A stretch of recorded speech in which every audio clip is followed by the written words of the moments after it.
है student, welcome to your YouTube channel the Greenage academy.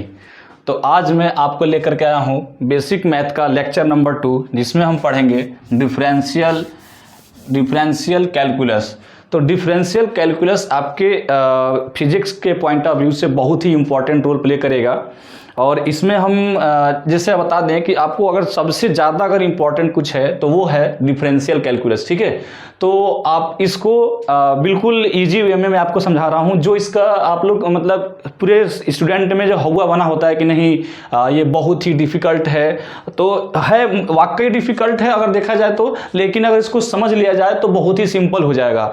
तो simple बनाने के लिए मैं आपको कुछ, इसमें हमें ज़्यादा डिटेल में नहीं पढ़ना है क्योंकि हम मैथ्स के स्टूडेंट तो नहीं है, मतलब कहने का मतलब आप लोग जो हैं वो मैथ्स के स्टूडेंट नहीं है या इस टॉपिक को मैथ्स के पर्पस से नहीं पढ़ रहे हैं, आप इसको इस पर्पस से पढ़ रहे हैं कि फिजिक्स के क्वेश्चंस को कैसे सॉल्व किया जाए, फिजिक्स के क्वेश्चंस में आने वाले डिफरेंशियल कैलकुलस को कैसे किया जाए। तो उसके लिए आपको ज़्यादा डिटेल में जाने की जरूरत नहीं है। तो बस आप थोड़ा ही इसमें केवल फॉर्मूला याद करेंगे और इसके स्टेप को याद करेंगे या इसके स्टेप को समझेंगे कि किस तरीके से सॉल्व होगा। ठीक है, तो जैसे बता दूं, अब आप कहेंगे कि डिफरेंशियल कैलकुलस होता क्या है।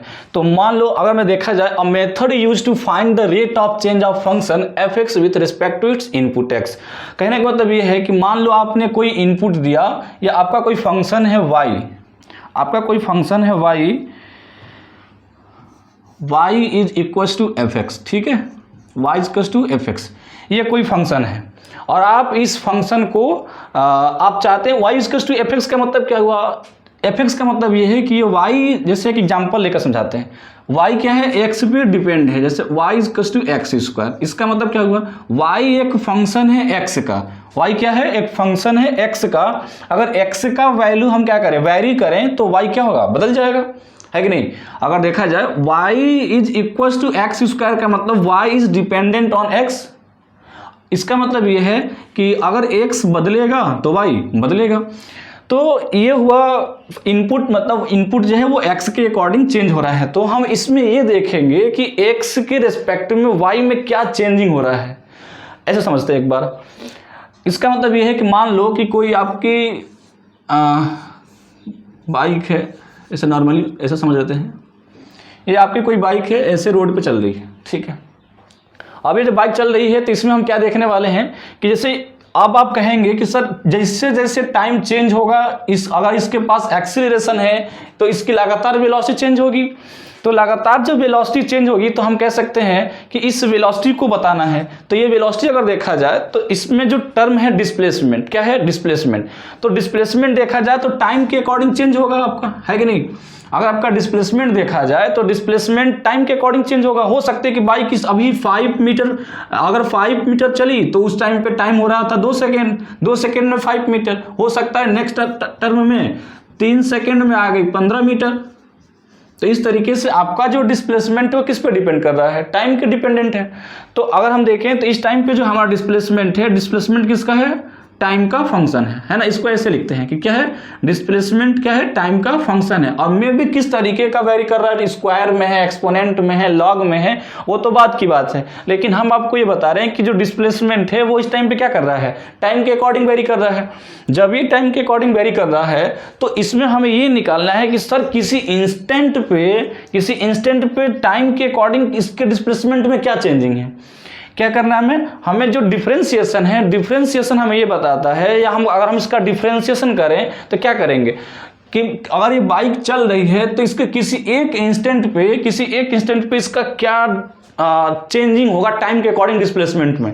तो टाइम के अकॉर्डिंग डिस्प्लेसमेंट में जो चेंजिंग निकालते हैं वही चेंजिंग यहाँ पे बनकर के आता है डिफरेंशिएशन। मतलब समझिए आप डिस्प्लेसमेंट में टाइम के अकॉर्डिंग चेंजिंग निकालेंगे तो क्या निकल के आएगा, वेलोसिटी। इसका मतलब कि वेलोसिटी हम फाइंड करते हैं किससे फाइंड करते हैं, देखिए the rate of change in displacement with respect to time known as velocity, है कि नहीं। तो अगर हम इस डिफरेंशिएशन का मतलब यही हुआ कि हम क्या करते हैं, इसमें टाइम के अकॉर्डिंग वेलोसिटी डिस्प्लेसमेंट में क्या चेंजिंग हो रहा है, अगर उसको हम फाइंड आउट करते हैं तो उसको कहते हैं, हम क्या करेंगे, change in displacement with respect to time known as differentiation. और इसको क्या बोलेंगे, वेलोसिटी बोलेंगे।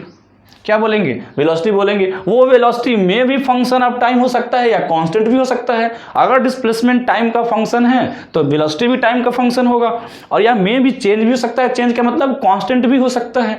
तो हम कह रहे हैं कि जैसे वेलोसिटी आपको फाइंड आउट करना है, तो वेलोसिटी फाइंड आउट करने के लिए आपको ये चेक करना होगा कि एक्स के अकॉर्डिंग, टाइम के अकॉर्डिंग एक्स में क्या चेंजिंग हो रहा है, डिस्प्लेसमेंट में क्या चेंजिंग हो रहा है। तो इस तरीके से किसी भी फंक्शन का किसी इनपुट के रेस्पेक्ट में अगर क्या चेंजिंग होती है, अगर उस चेंजिंग को निकालते हैं तो उसको कहते हैं डिफरेंशिएशन। ठीक है, चलिए नेक्स्ट समझाते हैं आपको अभी फिर इसी पे।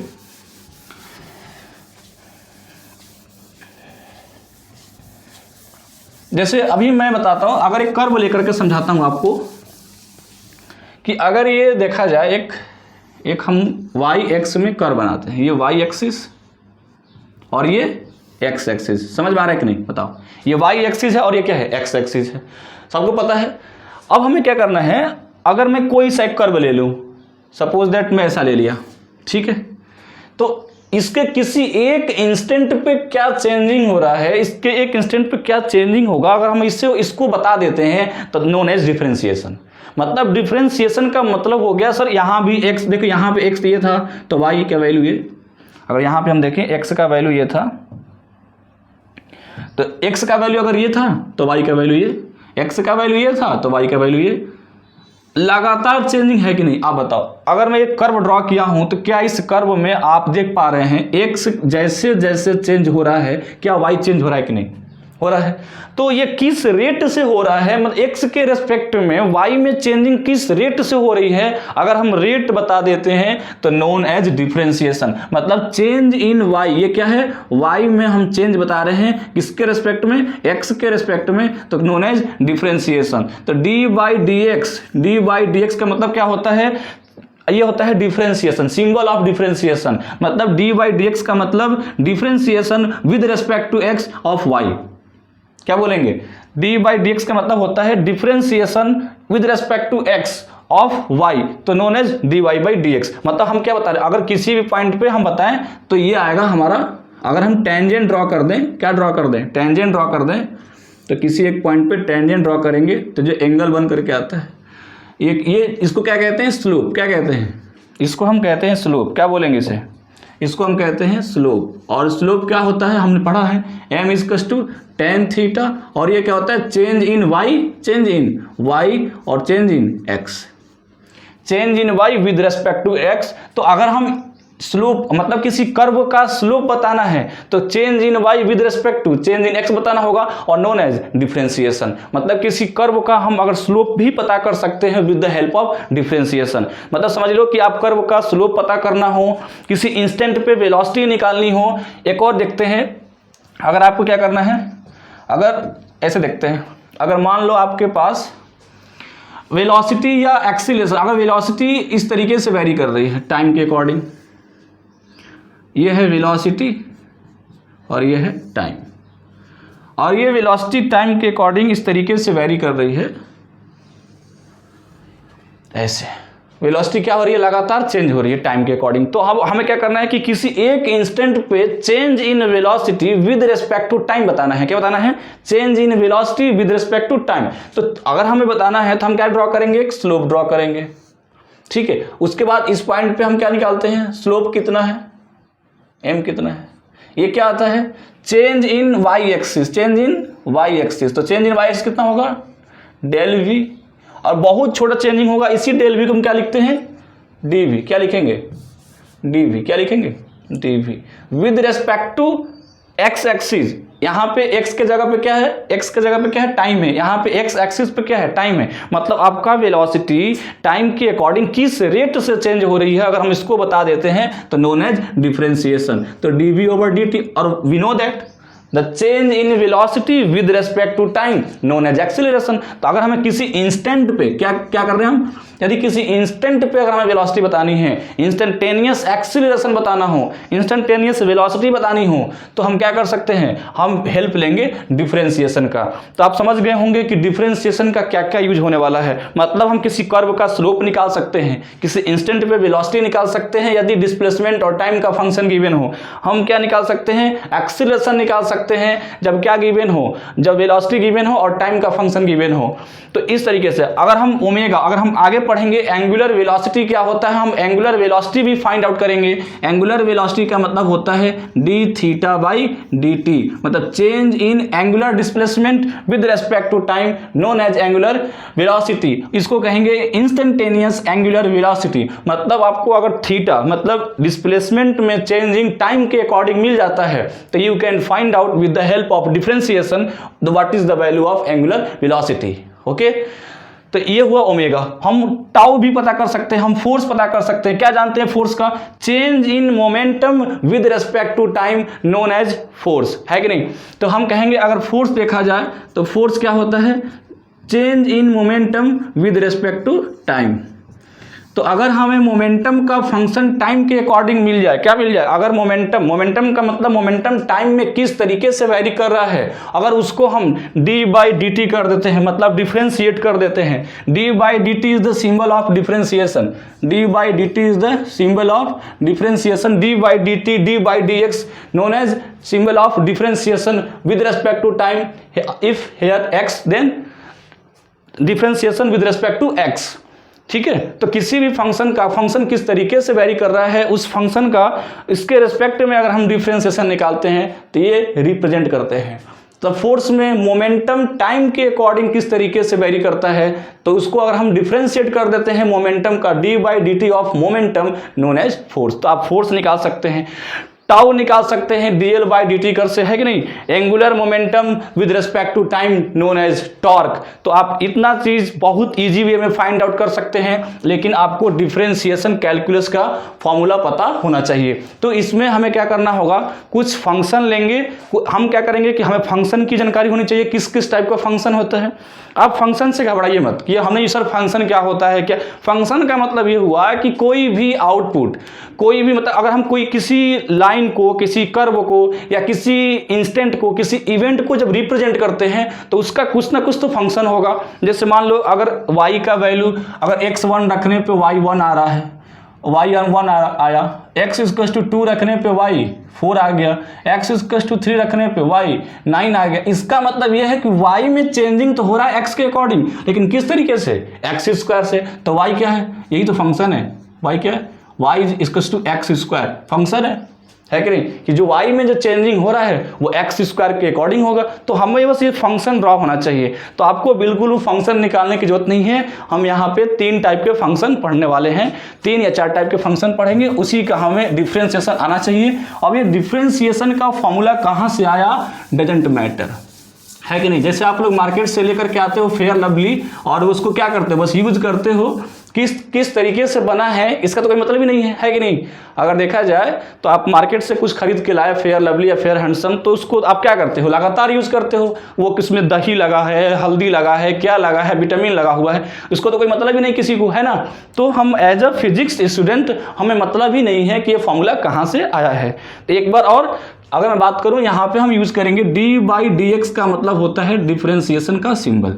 ये बता रहा है कि किसी भी फंक्शन का हम डिफरेंशिएशन करेंगे विद रिस्पेक्ट टू एक्स। क्या करने वाले हैं, किसी भी फंक्शन का x के रेस्पेक्ट में डिफरेंशिएशन। तो पढ़ा क्या जाएगा, D by D x of that function. यहाँ पे फंक्शन y हो सकता है, यहाँ पे फंक्शन p हो सकता है, यहाँ फंक्शन v हो सकता है, यहाँ पे q हो सकता है, एनीथिंग डजंट मैटर। या रेस्पेक्ट का मतलब कि इस फंक्शन का वैल्यू x में गिवन होगा और उसी के x के अकॉर्डिंग क्या क्या चेंजिंग हो रही है उसको हम फाइंड आउट कर सकते हैं with the help of differential calculus. Okay, तो ये हुआ सिंबल, ठीक है। इस तरीके का हम यूज करने वाले हैं। अभी आपको x के अकॉर्डिंग सिखाएंगे, लेकिन आपसे क्वेश्चंस किसी के अकॉर्डिंग पूछा जा सकता है। तो ये तो जनरली एक फॉर्मूला है, आप उस तरीके से जैसे जैसे चेंजिंग x में होगा उसमें टाइम में फंक्शन आ सकता है, आपका किसी अदर फंक्शन में आ सकता है। तो जो अगर y equals to f x है, y equal to f x, तो कहीं पे y equal to f t भी हो सकता है, जैसे अभी वेलोसिटी और टाइम में आया था, वेलोसिटी यहाँ पे था और टाइम यहाँ पे था, है कि नहीं। तो वेलोसिटी और टाइम हो सकता है, डिस्प्लेसमेंट टाइम हो सकता है, डिस्प्लेसमेंट और वेलोसिटी डिस्प्लेसमेंट हो सकता है, तो एक्सीलरेशन डिस्प्लेसमेंट हो सकता है। तो हमें फंक्शन कई तरीके से मिल सकते हैं, लेकिन हमें उसका जनरल रूल फॉलो करके हम उसका डिफरेंशिएशन निकाल लेंगे। और फिर तो आप कहेंगे कि सर इससे फ़ायदा क्या होगा, तो अभी मैं बताया कि उस फंक्शन में एक्स के या उसके इनपुट के अकॉर्डिंग किस तरीके से चेंजिंग हो रहा है, अगर उसको हम फाइंड आउट करते हैं, तो अगर डिस्प्लेसमेंट में हमने टाइम के अकॉर्डिंग चेंजिंग पता कर लिया तो वेलोसिटी आ गई, अगर वेलोसिटी में टाइम के अकॉर्डिंग चेंजिंग पता कर लिया एक्सीलरेशन आ गया, है कि नहीं। तो इस तरीके से लगातार हम velocity, acceleration, force, torque, omega, angular velocity, angular frequency हम क्या कर सकते हैं, कैलकुलेट कर सकते हैं with the help of differential calculus. अब मैं बात करता हूं कि आपको जो फंक्शन आने वाले हैं वो किस तरीके से आएंगे। तो देखिए मैं फंक्शन बताता हूं आपको, तीन या चार फंक्शन की ही जानकारी रखनी है। जैसे बता दूं, एक आएगा आपके पास कांस्टेंट, क्या आएगा, कांस्टेंट फंक्शन। क्या आएगा, आप कहेंगे सर ये क्या होता है कांस्टेंट फंक्शन। तो कांस्टेंट फंक्शन का मतलब होता है कि अगर मैं y लूँ, मान लो y लेता हूं, तो y इक्वल टू हो गया 5। अब बताओ क्या ये 5 कभी y का वैल्यू चेंज होगा, कभी नहीं होगा, क्योंकि y क्या हुआ, y इक्वल टू 5 हो गया। If you want to draw the curve of y equal to 5, then y equal to 5 parallel of x axis, here the value of y axis at 5, y equal to 5, है कि नहीं। तो y axis x axis, अगर आप y axis, ये constant function हो गया, समझ में आ रहा है कि नहीं। कांस्टेंट फंक्शन का मतलब यदि y इक्वल टू 5 हो गया, x इक्वल टू 3 हो गया, या कोई कांस्टेंट नंबर है, तो उसमें तो किसी से कोई मतलब ही नहीं। क्या टाइम अगर 10 सेकंड बाद भी देखो, टाइम का फंक्शन है क्या यहाँ पे, टाइम के बाद चेंज होगा क्या, टाइम अगर मैं 10 रखूँ तो y का वैल्यू 5, और 20 रखूँ तो तभी 5, है कि नहीं। तो नॉन एज कांस्टेंट फंक्शन, तो हम यहाँ 5 के जगह पे क्या यूज करते हैं, c, known as constant function. तो एक तो आपको कांस्टेंट फंक्शन मिलेगा जिसका आपको करना होगा डिफरेंशिएशन। बिल्कुल घबराइए मत, बस याद रखना है, हमें कहाँ से आया उससे कोई मतलब नहीं, हमें क्या करना है, हमें इसकी वैल्यू याद रखनी है। तो अभी मैं फंक्शन बता रहा हूँ, उसके बाद इस फंक्शन का डेरिवेटिव बताऊंगा, डिफरेंशिएशन बताऊंगा कि उनका डिफरेंशिएशन कैसे होगा, ठीक है। तो बिल्कुल घबराना नहीं है। आप देखिए पहले constant function y equal to क्या हुआ, c हुआ। दूसरा जो हो सकता है आपका पॉलिनोमियल आ सकता है, क्या आ सकता है, पॉलिनोमियल। अब ये कहेंगे सर ये क्या होता है, आपने क्लास 10th में पूरा पॉलिनोमियल तो पढ़ा है। जैसे पॉलिनोमियल का मतलब हो गया, पॉलिनोमियल फंक्शन का मतलब y equal to x square plus 2, y equal to x plus 3 something something, है कि नहीं। इसमें क्या हुआ, x square plus 2 polynomial, x plus 3 polynomial, है कि नहीं। तो इस तरीके से हम देखते हैं, इसको कहेंगे हम पॉलिनोमियल, ठीक है। तो पॉलिनोमियल फंक्शन हो गया, और इसका भी आपको डिफरेंशिएशन आना चाहिए। ये भी हमारे फिजिक्स में बहुत ज़्यादा ही पूछा जाएगा। हर एक न्यूमेरिकल, लगभग ज़्यादा से ज़्यादा न्यूमेरिकल में आपको पॉलिनोमियल के डिफरेंशिएशन करके ही हम या तो वेलोसिटी फाइंड आउट करेंगे, एक्सीलरेशन फाइंड आउट करेंगे, ठीक है। इस तरीके से पॉलिनोमियल हमारा सेकंड हो गया। तीसरा बात करते हैं, आपको करना होगा ट्रिग्नोमेट्रिक।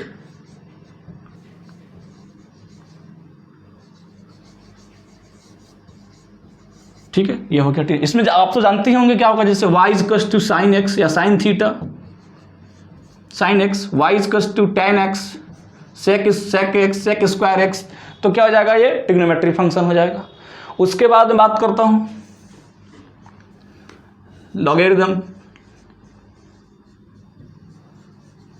इसमें क्या होगा, लॉग के फंक्शन आएंगे आपको। लॉग के फंक्शन का मतलब y जो डिपेंड करेगा किस पे, लॉग x पे, log x cube, log x 5, है कि नहीं, या 5 लॉग x, तो y इक्वल टू क्या आएगा, इसमें लॉग x आएगा, ठीक है, लॉग x आएगा। फिर लॉग का भी मैं एक सीरीज बना दूंगा, जिससे आप लॉग के जो भी क्वेश्चंस आपको दिक्कत हो रहे हैं वो भी होने लगेंगे, ठीक है। तो लॉग का बाद में, पहले अभी देखते हैं डिफरेंशिएशन। तो आपको कांस्टेंट आएगा, पॉलिनोमियल, ट्रिग्नोमेट्री, लॉगरिथम और एक एक्सपोनेंशियल। एक और ले लेते हैं, कौन सा, एक्सपोनेंशियल, एक्सपोनेंशियल, एक्सपोनेंशियल, ठीक है।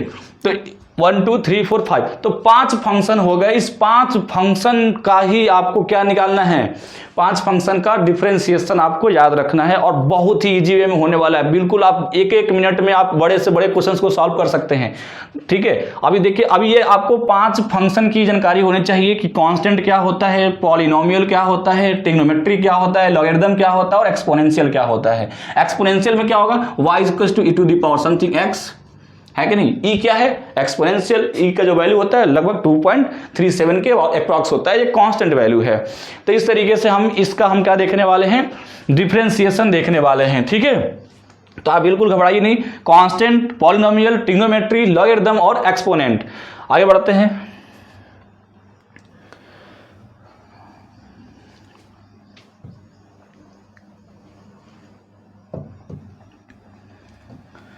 तो आगे बढ़ते हैं हम, जो कि आप जानेंगे, कुछ फॉर्मूला जानेंगे, ठीक है। तो फॉर्मूला जानते हैं, क्या क्या फॉर्मूला आने वाला है। तो अभी जब से मैं पहला आपका जो फंक्शन बताया, वो फंक्शन क्या था, पॉलिनोमियल था, क्या था, सॉरी कांस्टेंट था, क्या था, कांस्टेंट था। तो कांस्टेंट फंक्शन का क्या होगा डिफरेंशिएशन, उसको देखते हैं। अभी आप इजी वे में कर लेंगे। जैसे मान लीजिए मैं मानता हूं कांस्टेंट फंक्शन को लेता हूं, कांस्टेंट फंक्शन, कांस्टेंट फंक्शन, ठीक है। ये कांस्टेंट फंक्शन है। जैसे इसका मतलब ये है कि y का वैल्यू कुछ कांस्टेंट होगा। कांस्टेंट का मतलब ये इस तरीके से वैरी करेगा, जैसे y का वैल्यू, कांस्टेंट का मतलब ये होता है c, है ना। तो y का value parallel to x axis, तो इसको क्या जानेंगे, y = c। अब ये x एक्सिस के अकॉर्डिंग अब आपको ये निकालना है कि ये बताइए कि ये जो y वाला फंक्शन है x के अकॉर्डिंग किस तरीके से चेंज हो रहा है। आपको ये बताना है, क्या बताना है कि ये जो y फंक्शन है वो x के अकॉर्डिंग किस वे में चेंज हो रहा है। तो आप बताइए, क्या x के अकॉर्डिंग ये चेंज हो रहा है, क्या चेंज हो रहा है, क्या x चेंज होने के बाद y चेंज हुआ, नहीं हुआ। तो इसका मतलब कि x चाहे कुछ भी हो जाए, y का वैल्यू हमेशा क्या रहेगा, कांस्टेंट रहेगा। तो हमें क्या निकालना है, डिफरेंशिएशन ऑफ, ये होता है डिफरेंशिएशन ऑफ y, ये है d/dx ऑफ y का मतलब डिफरेंशिएशन ऑफ y। अब बताइए इसका मतलब change in y with respect to x। तो क्या हो जाएगा, आप देख करके बताओ, कोई चेंजिंग हो रहा है क्या, x के अकॉर्डिंग कोई चेंजिंग नहीं, तो क्या हो जाएगा, 0। क्या हो जाएगा, 0। तो चाहे कोई भी वैल्यू आ जाए, d/dx of y when y is constant, then differentiation of constant function always 0।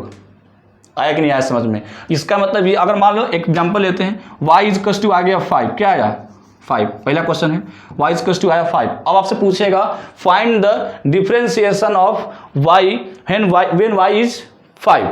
इसका मतलब ये y x पे तो डिपेंड ही नहीं कर रहा, ना x पे डिपेंड कर रहा है, ना टाइम पे डिपेंड कर रहा है, और आपसे पूछेगा find the differentiation of y with respect to x। तो इसको लिखेंगे d/dx ऑफ y, क्या लिखेंगे, d/dx ऑफ y। तो क्या हो जाएगा, 0। तो आप 5 आ जाए, 10 आ जाए, या any constant number, differentiation of constant value always 0। याद रहेगा, क्योंकि कोई चेंजिंग, आप अब ये कहाँ से आया ये आपके जानने की जरूरत नहीं है। हाँ, अगर ये मैथ के लेक्चर होता तो मैथ में बिल्कुल हम प्रूफ करके दिखाते कि ये कहाँ से 0 आया है, लेकिन आपको डजेंट मैटर कहाँ से आया, आपको बस ये याद रखना है कि यदि कांस्टेंट आ गया तो हम क्या करने वाले हैं, 0 करने वाले हैं, है कि नहीं। अब आगे देखेंगे, नेक्स्ट में देखेंगे, ये समझ में आ गया है। तो आप इसको साइड करते हैं, आप अब निकाल सकते हैं, जहां तक उम्मीद करता हूं कि अब आप कांस्टेंट का निकाल लेंगे। तो इसको मैं ऊपर भेज देता हूं अब, ठीक है। अब क्या निकालूंगा, अब मैं निकालता हूं कांस्टेंट के बाद क्या था आपका फंक्शन, क्या था, कांस्टेंट के बाद आपका फंक्शन था पॉलिनोमियल। क्या था, पॉलिनोमियल था, पॉलिनोमियल, पॉलिनोमियल था कि नहीं था।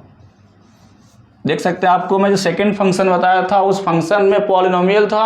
अब पॉलिनोमियल में देखिए क्या होगा, पॉलिनोमियल का मतलब हो सकता है x के पावर समथिंग कुछ भी आ सकता है, x के पावर 5, x के पावर 10, x के पावर 50, x के पावर 1, x के पावर 2। इसका मतलब ये हुआ कि आपका जो y है, y जो फंक्शन है वो x पे तो डिपेंड कर रहा है, लेकिन इसके पावर पे, किस पे, पावर पे, किस पर डिपेंड कर रहा है, x to the power n पे। मतलब क्या, अगर x का वैल्यू 1 हो जाए और n का वैल्यू 1 हो जाए तो इसका मतलब y = x, है ना, y इक्वल टू x, अगर x इक्वल टू 2 हो जाए तो y का जो वैल्यू होगा 2 टू द पावर n होगा।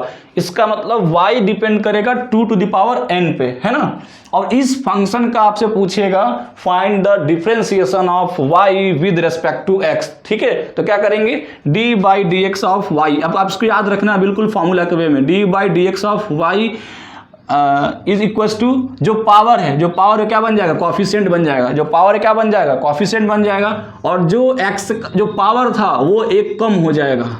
तो nx to the power n minus 1 is the differentiation of x to the power n, ठीक है। If function y is equal to x to the power n then differentiation of y is equal to nx to the power n minus 1। अब देखिए ये आपका बन गया formula, क्या बन गया, फॉर्मूला बन गया। अब आप किसी भी पॉलिनोमियल में चाहे पावर कुछ भी हो आप इजी वे में निकाल सकते हैं। देखिए कैसे, पहला क्वेश्चन इसका प्रैक्टिस करना होगा। इसका पहला क्वेश्चन लेते हैं। जैसे मान लीजिए आया y is equal to x आया, इसमें n की जगह पे क्या है, 1 है कि नहीं। यहाँ पावर क्या है, 1 है। तो अगर हमें करना है d Y by D x, क्या करना है, d Y by D x, तो पावर कहाँ आ जाएगा, यहाँ पे आ जाएगा। तो 1 आ गया, यहाँ पे लिख भी सकते नहीं भी लिख सकते। और x टू दी पावर क्या हो जाएगा, 1 माइनस 1, क्योंकि n माइनस 1 करना है तो n की जगह पे 1 है, और 1 माइनस 1 क्या हो जाएगा, 0। तो क्या हो जाएगा ये 1 into x to the power 0, और power of any quantity 0, then the value of that quantity 1। तो d Y by D x of x क्या आया, d Y by D x of x कितना आया, 1 आया। तो याद कर लेना है इसे बिल्कुल कि यदि फंक्शन आपका y रहता है तो उसका डिफरेंशिएशन क्या आएगा, 1 आएगा। तो इसको आप याद कर ले, फॉर्मूला के तौर पे यहाँ पे लिखते हैं d Y by D x of x 1 आएगा। तो यहाँ पे डी वाई ऐसे लिख सकते हैं इसको, चाहे तो हम ऐसे d by D x of x, d by D x of x equal to क्या आएगा, 1 आएगा। तो इसको आप फॉर्मूला बना लिए, क्या बना लिए इसको, फॉर्मूला। तो डी बाई डी एक्स आपको याद रखना है अब इससे कि अगर x रहेगा डी बाई डी एक्स, मतलब x के रिस्पेक्ट में x का ही अगर डिफरेंशिएशन करना पड़ जाए तो क्या आ जाएगा, 1 आएगा। x के रिस्पेक्ट में x का अगर आपका करना है डिफरेंशिएशन तो 1 आएगा, इसे याद रखें। अब मैं चलता हूं दूसरा क्वेश्चन लेता हूं। D by D x of y when y is कस टू एक्स स्क्वायर। तो क्या कर देना है, अब क्या करेंगे, डी बाई डी एक्स करेंगे और यहाँ पर लिखेंगे एक्स स्क्वायर। अब एक्स स्क्वायर का डिफरेंशिएशन करना है तो पावर कहाँ आ जाएगा, पावर आ जाएगा कॉफिशिएंट में। पावर कहाँ आएगा, कॉफिशिएंट में। पावर कहाँ आएगा, कॉफिशिएंट में। पावर कहाँ आएगा, कॉफिशिएंट में। पावर कहाँ आएगा, the differentiation of x square, differentiation of x square मतलब क्या था, y equal to x square था और आपका करना था डिफरेंशिएशन। तो d by D x of x square, क्योंकि वाई की जगह पे क्या आ गया, एक्स स्क्वायर। और मैं बोला था एक्स टू द पावर यदि एन होगा तो एन कहाँ आ जाएगा, कॉफिशिएंट में, और पावर एक कम हो जाएगा तो 2x हो जाएगा, है कि नहीं। पावर एक कम हो गया, 2 माइनस 1 1 हो गया। इस तरीके से थर्ड क्वेश्चन लगा लो, D by D x of X cube, D by D x of X cube क्या हो जाएगा, 3x स्क्वायर। होगा कि नहीं होगा, बताओ। अब तो आप कर सकते हो क्योंकि पावर कहाँ आ गया, कॉफिशिएंट में, और एक पावर क्या हो गया, कम हो गया।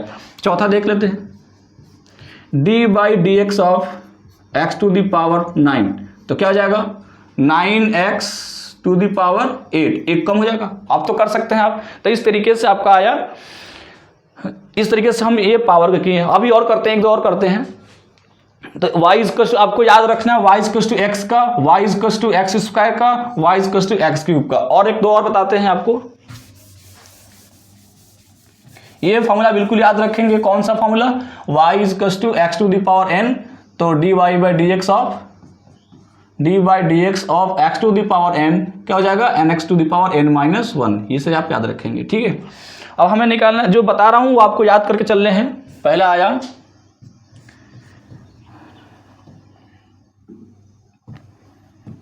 D by D x of 1 by x. इसका मतलब क्या हुआ, y के जगह पे यदि 1 बाई एक्स आ जाए तो क्या करेंगे। तो देखिए मैं इसको लिख सकता हूं d by D x of x to the power minus 1। बताइए, क्योंकि 1 बाई एक्स है और 1 बाई एक्स को तो x to the power minus 1 भी लिख सकते हैं, है कि नहीं। अब जब -1 लिखेंगे तो क्या आ जाएगा, इसका कॉफिशिएंट आ जाएगा, जो पावर है कॉफिशिएंट में हो जाएगा। तो पावर -1 था तो -1 कॉफिशिएंट में आ गया, 1 को मैं लिखा नहीं, -1। अब क्या जाएगा, -1 क्या हो जाएगा, minus x to the power minus 2। तो क्या मैं फिर अगर मैं लिखूँ इसे तो हो जाएगा -1/x स्क्वायर। जब नीचे जाएगा तो पावर क्या बन जाएगा, पॉजिटिव बन जाएगा। तो आ गया, आप इससे याद रखेंगे d/dx ऑफ 1/x क्या होने वाला है। अब डायरेक्ट आप याद रखेंगे इसे, d/dx of 1/x minus 1/x square होने वाला है। समझ में आया कि नहीं आया? क्या करना था आपको, बिल्कुल आप 1/x को मैं x टू द पावर -1 लिख दिया, इसमें कोई गलती तो है नहीं। x टू द पावर -1 हुआ, अब ये -1 कहाँ आ जाएगा, कोफिशिएंट में, और पावर क्या हो जाएगा, एक और कम हो जाएगा। तो -1 -2। जब ये नीचे आया तो क्या हो गया, x टू द पावर 2 हो गया, प्लस हो गया। तो इस तरीके से आपको इसको याद करके चलना है, ठीक है। इसके बाद मैं इसको करता हूँ, हटाता हूँ इसको, ये आपको याद करके चलने हैं। तो ये आपको याद कर लेंगे इसे, तो ये याद करेंगे। अब बाकी फार्मूला देखो, इस्तेमाल यही हो रहा है, पूरा फार्मूला यही चल रहा है, याद हमें यही करना है। यही फार्मूला हमें क्या करने हैं, लेके चलने। इस सब फार्मूला इसी से निकल के आ रहा है, लेकिन आपको इस वैल्यू को क्योंकि अब बार बार निकालने की जरूरत ना पड़े, इसके लिए आप क्या करेंगे, इसे याद रखेंगे। नेक्स्ट चलते हैं, कलर चेंज करते हैं हम थोड़ा सा। नेक्स्ट चलते हैं, अब हम पढ़ेंगे 1/x हो गया। अब हमें करना है d/dx ऑफ 1/x स्क्वायर। क्या करना है, 1/x स्क्वायर। इसको भी आप याद करके चलेंगे, 1/x स्क्वायर क्या हो जाएगा। क्या मैं इसको लिख सकता हूँ d/dx और x टू द पावर -2। बोलो, बात वही है कि नहीं। जब ये -2 में लिखा तो पावर कहाँ आ जाएगा, पावर आ जाएगा कोफिशिएंट में, और उसके पावर में क्या हो जाएगी, एक और कमी हो जाएगी। तो -2 और -1 क्या हो जाएगा, -2 और -1 -2 x टू द पावर -3, और क्या मैं इसको लिख सकता हूँ -2/x के पावर 3। तो इस तरीके से d/dx ऑफ 1/x स्क्वायर क्या आया, -2/x³ आया। तो इसे अभी आप क्या करेंगे, याद कर लेंगे। तो इस फॉर्मूला को भी आपको क्या करना है, याद करना है। चलिए नेक्स्ट बढ़ते हैं। अब आपको करना है सेकंड क्वेश्चन हो गया, ये आपको फर्स्ट सेकंड जो बता रहा हूँ ये आपको याद करने हैं बिल्कुल। थर्ड वाला देख लेते हैं, इसमें d/dx of √x, most important. इसको आप क्या करेंगे, अभी निकालेंगे फॉर्मूला के हेल्प से, और इससे याद कर लेना है। किससे निकालेंगे, हम निकालेंगे इससे फॉर्मूला के हेल्प से, और इससे याद करना है, ठीक है। तो अब आप निकाल भी सकते हैं, आप वीडियो पॉज करके जरूर निकालेंगे। d/dx ऑफ √x का क्या हो जाएगा, क्या मैं लिख सकता हूँ d/dx और पावर इसका x के पावर 1/2। बोलो है कि नहीं, लिख सकते हैं। जैसे मैं पावर 1/2 लिखा, पावर कहाँ आ जाएगा, कोफिशिएंट में आ जाएगा। पावर कहाँ आएगा, कोफिशिएंट में, और इसके पावर से क्या हो जाएगा, कम हो जाएगा। तो 1/2 और -1, तो क्या होने वाला है बताओ। तो हो जाएगा, यहाँ पे लिख रहा हूँ 1/2 और x के पावर 1/2 -1, 1/2 -1 कितना हो जाएगा, -1/2। होगा कि नहीं होगा, हो सकता है। तो क्या मैं -1/2 जब नीचे आएगा तो हो जाएगा पावर 1/2, और पावर 1/2 को मैं लिख सकता हूँ 1/2√x। तो याद रखेंगे इसका डिफ्रेंसिएशन ऑफ √x क्या होता है, 1/2√x। लिख दे रहा हूँ यहाँ पे, फॉर्मूला बना दे रहा हूँ। d/dx ऑफ √x हो जाएगा 1/2√x। आप इसको याद कर लो, क्या कर लो, इसे आप याद कर लो। d/dx ऑफ √x क्या होगा, 1/2√x होगा। इसे बिल्कुल आपको याद कर लेना है, ठीक है। नेक्स्ट, ये आपको याद करना है। तो नेक्स्ट मैं बढ़ता हूँ।